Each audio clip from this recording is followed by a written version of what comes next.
بسم الله الرحمن الرحيم.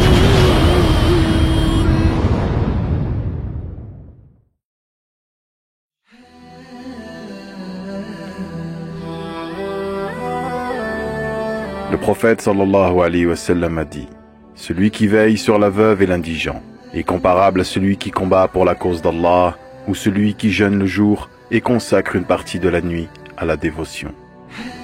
La veuve avec ses enfants orphelins ont le plus besoin d'une main affective, qui se tend vers eux pour panser les plaies de leur cœur chagriné. C'est pourquoi le prophète sallallahu alayhi wa sallam incite les gens dont le cœur est plein de compassion à se surpasser les uns les autres pour servir les orphelins et leurs mères. Il, sallallahu alayhi wa sallam, a comparé celui qui s'emploie à les secourir au mujahid, qui combat pour la cause d'Allah, et également celui qui accomplit des veillées pieuses pour s'entretenir confidentiellement avec son Seigneur et qui jeûne le jour. On raconte qu'un homme s'était installé avec sa femme et ses filles dans un pays non arabe. C'était une famille aisée. Quand le mari mourut, la situation matérielle de la famille se dégrada à tel point qu'elle se trouva dans un grand dénouement. De crainte que ceux qui les enviaient, quand ils étaient riches, ne se réjouissent de les voir dans cette situation, la femme quitta ce pays en compagnie de ses filles dans la période de l'année où il faisait très froid. Quand elle arriva à destination, elle abrita ses filles dans une mosquée abandonnée. Puis partit leur chercher de la nourriture. Elle passa par deux foules de gens. La première était réunie autour d'un musulman qui était le plus grand dignitaire de la cité, et le deuxième autour d'un zoroastrien qui était le fidéjusseur de la cité. Elle aborda le musulman en premier et lui exposa sa situation. Elle lui dit: « Je suis une femme musulmane. Je suis veuve. Mon lignage remonte au prophète sallallahu alayhi wa sallam. Mes filles orphelines sont à présent dans une mosquée abandonnée et je cherche de quoi les nourrir, ne serait-ce que cette nuit. » Le shir lui demanda: « Apporte-moi la preuve que tu es une musulmane, issue de la famille du prophète sallallahu alayhi wa sallam. » Elle lui dit: « Je suis une femme étrangère. Personne ne me connaît ici. » Alors il se détourna d'elle. Déçue, elle partit voir le zoroastrien. Elle lui exposa sa situation et lui raconta son altercation avec le shir musulman. Il chargea aussitôt ses servantes de ramener la femme musulmane et ses filles dans sa maison.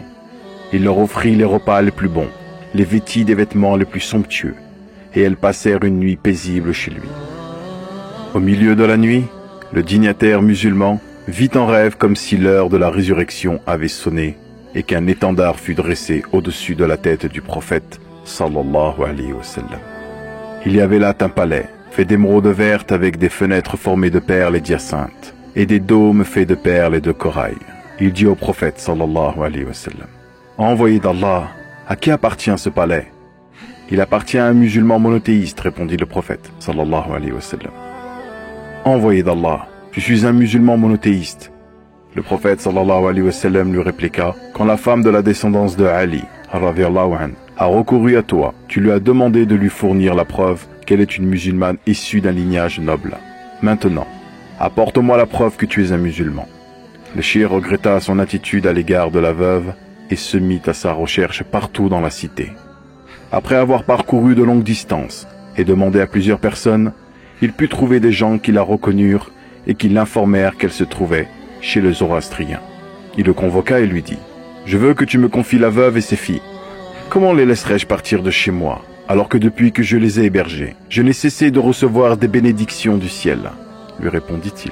« Je t'offre 1000 dinars en échange de quoi tu me les laisseras. »« Jamais je ne le ferai, » avait-il dit avant d'ajouter: « Je sais ce que tu cherches par là, et je mérite plus que toi de l'obtenir. Le palais que tu as vu en rêve fut créé pour moi.